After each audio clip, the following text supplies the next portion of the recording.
बिस्मिल्लाहिर्रहमानिर्रहीम। Welcome to Madan की बातें MKB। Myself Mohammad Luqman. और आज का हमारा टॉपिक है सुनार और चोर की सबक आमोज कहानी। एक सुनार किसी सफ़र पर रवाना हुआ। उसके पास काफ़ी मोती थे। उसने वो मोती एक मजलिस में खोले और सबको दिखाने लगा। उसने एक मोती जेब में से निकाला और लोगों को दिखाते हुए बोला कि ये मोती शब अफरोज़ है, यानी रात को चमकता है। जब उसने सामान समेटा और उठकर जाने लगा तो एक चोर जो उसी मजलिस में बैठा था पूछने लगा, जनाब कहाँ के इरादे हैं? सुनार ने जवाब दिया, बम्बई जा रहा हूँ। चोर ने कहा, इत्तेफाक देखे ना, मेरा भी वहीं का प्रोग्राम, चले मिलकर चलते हैं। अभी सुनार भी समझ गया कि ये मेरा हमसफ़र नहीं है, उस मोती के पीछे है, लेकिन समझदार था, कहने लगा, आओ चलते हैं। दोनों मिलकर चल पड़े। सारा दिन सफ़र किया और शाम को जब वो सोने लगे तो चोर ने अपनी वास्केट वगैरह जो कमीज़ के ऊपर पहनी हुई थी उतार कर अलहदा एक जगह पर लटका दी। सुनार ने वो मोती अपनी जेब से निकाला और नज़र बचाकर वो कीमती मोती उसकी जेब में रख दिया और ख़ुद बेफिक्र होकर सो गया।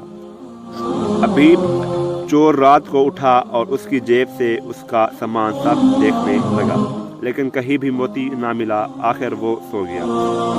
सुबह उठते ही सुनार ने नज़र बचाकर वो कीमती मोती उसकी जेब से निकालकर अपने पास रख लिया।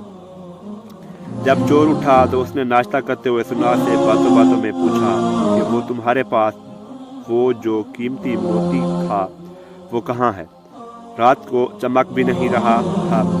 सुनार ने मोती जेब से निकालकर दिखाया और कहा, ये तो मेरे पास है। चोर हैरान हो गया कि मैंने इसकी पूरी जेब छान मारी, लेकिन मुझे ये ना मिला, लेकिन उसने अभी ये जेब से निकालकर दिखा दिया। खैर, आज रात निकाल लूँगा। सुनार ने अगली रात फिर वही अमल किया। इधर चोर भी सारी रात ढूंढता रहा, लेकिन कुछ ना मिला। सुबह को फिर वही माजरा के मोती सुनार की जेब से निकला। यही काम 3 से 4 दिन तक चलता रहा। आखिर चोर ने एक सुबह सुनार से कहा कि मैं आपका हमराही नहीं था, मैं बस आपके साथ इस मोती की खातिर था। आज मैं आपको उस्ताद मानता हूँ। आप मुझे बताएं कि आप ये मोती कहाँ रखते थे रात को। उसने कहा, मियाँ तो औरों की जेबें टटोलता रहा, कभी अपनी जेब में भी हाथ डाला होता तो मोती मिल जाता।